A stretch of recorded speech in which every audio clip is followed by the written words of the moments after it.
Hello friends, तपाईलाई फेरि पनि स्वागत छ मेरो युट्युब च्यानल युनिक इलेक्ट्रिसियनमा। र आज चाहिँ तपाईँको माझ एउटा भिडियो लिएर आएको छु जसमा तपाईँले यहाँनिर देखिरहनु भएको छ लुमिनसको यो tx100L छ मोडल नम्बर, जुन चाहिँ यो मेरो ट्रली हो, जुन चाहिँ इन्भर्टरको ब्याट्री स्ट्यान्ड हो यो।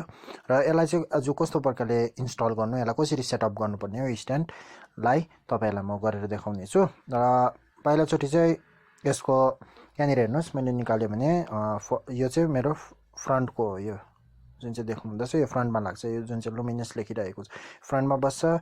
र यो जुन चाहिँ देख्नुहुँदैछ यो मेरो सबसे मुनिको स्ट्यान्ड हो। र यो जुन चाहिँ दुईवटा देख्नुहुँदैछ यो साइडको कभर हो। र यो जुन चाहिँ देख्नुहुँदैछ यो चाहिँ मेरो माथिको, जुनमा चाहिँ मेरो इन्भर्टर बस्छ। यहाँनिर चाहिँ हेर्नुहोस्, यो मेरो टुप्पा भयो जहाँ यो माथि चाहिँ इन्भर्टर बस्छ। र यो जुन चाहिँ बक्समा देख्नुहुँदैछ यो बक्समा चाहिँ यसको चक्का छ, किनभने यो चक्कावाला हो, त्यसै कारणले गर्दा यहाँनिर हेर्नुहोस् विल्स लेखिरहेको छ, 6वटा हुन्छ योमा विल्स। र म यो निकालेर देखाउँछु तपाईँहरूलाई।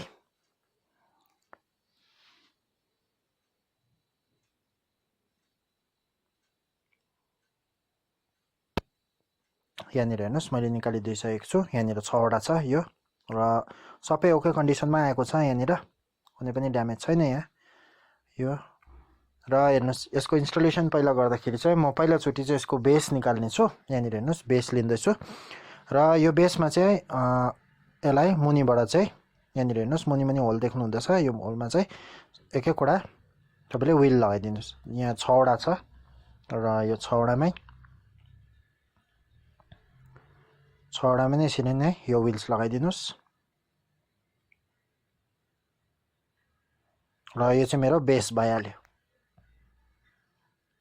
र यो लुमिनसको जुन चाहिँ 100 लिटर जुन चाहिँ देखिरहनु भएको छ, यो जुन चाहिँ मैले मगाएको छु, र यो चाहिँ 150 एचको ब्याट्री, 200 एचको ब्याट्री, यो टल ट्युबुलरै हो यो। र यहाँनिर त मेरोमा त फ्ल्याटै छ है। र यो टल ट्युबुलरको लागि नै हो यो, तपाईँले यो टल ट्युबुलरको लागि पनि मगाउनु सक्नुहुनेछ।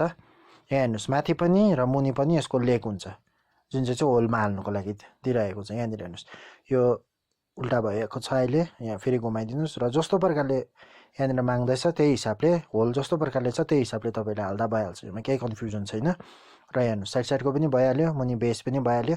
अब माथिबाट तपाईँको क्याप मात्रै लाग्छ। यहाँनिर हेर्नुहोस्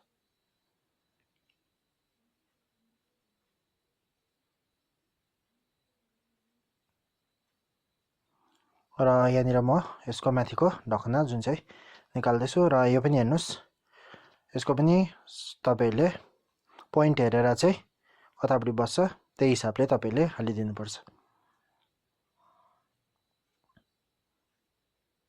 र योमा केही त्यस्तो अप्ठ्यारो पर्ने छैन, तपाईँले इजीसँगले यसलाई इन्स्टल गर्नु सक्नुहुनेछ। यहाँनिर हेर्नुहोस् यो भइहाल्यो।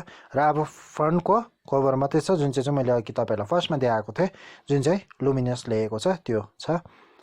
र यसलाई हाल्दाखेरि चाहिँ, तर योमा चाहिँ मैले अलिकति उल्टा हालेको छु।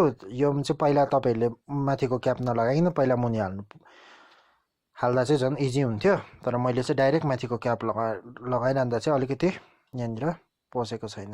यहाँनिर हेर्नुहोस् यो मैले अलिकति उल्टा गर्दैछु, यो लुमिनस उल्टा भइरहेको छ। यहाँनिर हेर्नुहोस् लुमिनस उल्टा भइरहेको छ, अहिले सिधा भयो यहाँ लुमिनस हेर्नुहोस्। र यहाँनिर हेर्नुहोस् दुईवटा साइडमा एउटा क्लिप छ, त्यो क्लिपको चाहिँ मुनि पोइन्ट छ, त्यो क्लिप चाहिँ तपाईँले दुईवटा होलमा सट्याइ हाल्नुभयो भने चाहिँ माथि पनि अड्केको हुन्छ। म तपाईँहरूलाई अहिले देखाउँछु त्यो। यहाँनिर हेर्नुहोस् माथिबाट पनि 3वटा छ, मुनि पनि दुईवटा हुक मुनि पनि पस्यो र माथि पनि 3वटा हुक छ। यहाँनिर हेर्नुहोस् कम्प्लिट भयो इन्स्टलेसन चाहिँ।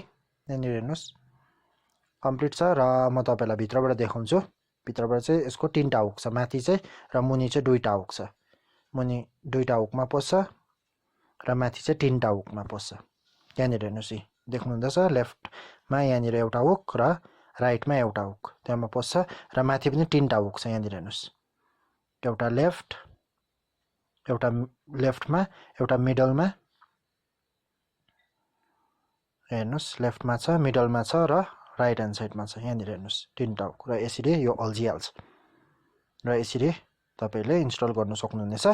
यहाँ मुनि चाहिँ ब्याट्री बस्छ र यो टल ट्युबुलर हो टल ट्युबुलरवाला ब्याट्री तपाईँले लिनुभएको छ भने पनि यो इजीसँगले फिट हुन्छ यहाँनिर र माथि तपाईँहरूको इन्भर्टर इजीसँगले बसिहाल्छ यसमा केही प्रब्लम छैन तपाईँहरूको फ्ल्याट तपाईँहरूलाई यसरी